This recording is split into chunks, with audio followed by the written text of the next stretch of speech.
বিশ্বের জনপ্রিয় পর্যটন গন্তব্যগুলোর মধ্যে একটি মালদ্বীপ। দেশটিতে লাখেরও বেশি প্রবাসী বাংলাদেশিদের বসবাস।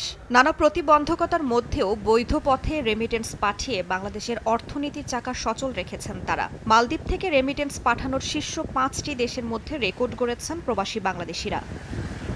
সম্প্রতি মালদ্বীপের কেন্দ্রীয় ব্যাংকের এক তথ্যে বলা হয়, ২০২৪ সালে মালদ্বীপে কর্মরত বিভিন্ন দেশের অভিবাসীদের পাঠানো তহবিল ছিল ১৪,৪০,০০,০০০ মার্কিন ডলার, যা ২০২৩ সালের তুলনায় ১২১% বেশি। এর মধ্যে প্রবাসী বাংলাদেশিরা পাঠিয়েছেন ১১,২০,০০,০০০ মার্কিন ডলার। দেশের অর্থনীতিতে এমন অবদান রাখতে পেরে আনন্দিত প্রবাসীরা। ২৪ সাল বা ২৩ সালে আমরা রেমিটেন্স প্রেরক হিসাবে এই দেশে আমরা ১ নম্বর ছিলাম। আমরা চাই এই গতানুগতিক ধারাটাতে আমরা বজায় রাখতে পারি। আগের যে কোনো সময়ের তুলনায় বর্তমানে রেমিটেন্স প্রবাহ অনেক বেড়েছে, যা চলতি বছরেও ঊর্ধ্বমুখী। মালদ্বীপে নতুন কর্মীদের প্রবেশ এবং ২০২৪ সালের পর ব্যাংকিং খাতে প্রবাসীদের আস্থা ফেরার কারণে এটি সম্ভব হয়েছে বলে জানিয়েছে দেশীয় স্থানীয় এক্সচেঞ্জ হাউসগুলো।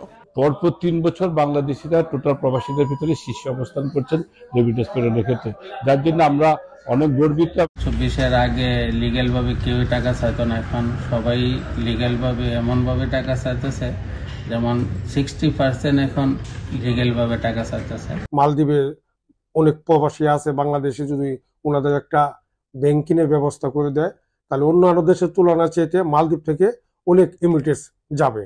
আগামীতে প্রবাসী বাংলাদেশিদের বৈধ পথে রেমিটেন্স পাঠানোর বিষয়ে আরও উৎসাহিত করা হবে বলে জানিয়েছে বাংলাদেশ হাই কমিশন। এখানে বৈধ পথে রেমিটেন্স প্রেরণের ক্ষেত্রে ডলার সংকটের কারণে তাদের কিছুটা প্রতিবন্ধকতার সম্মুখীন হতে হচ্ছে। যে প্রতিবন্ধকতাগুলো রয়েছে সেটি দূর হয়ে যাবে এবং মালদ্বীপ থেকে বাংলাদেশের যে রেমিটেন্সের পরিমাণ সেটি আরও ক্রমান্বয়ে বৃদ্ধি পাবে। মালদ্বীপের সঙ্গে কূটনৈতিক সমঝোতার মাধ্যমে স্থানীয় মুদ্রায় রেমিটেন্স পাঠানো গেলে রেমিটেন্স প্রবাহ আরও বাড়বে বলে মনে করেন প্রবাসীরা। সময় সংবাদ, মালদ্বীপ।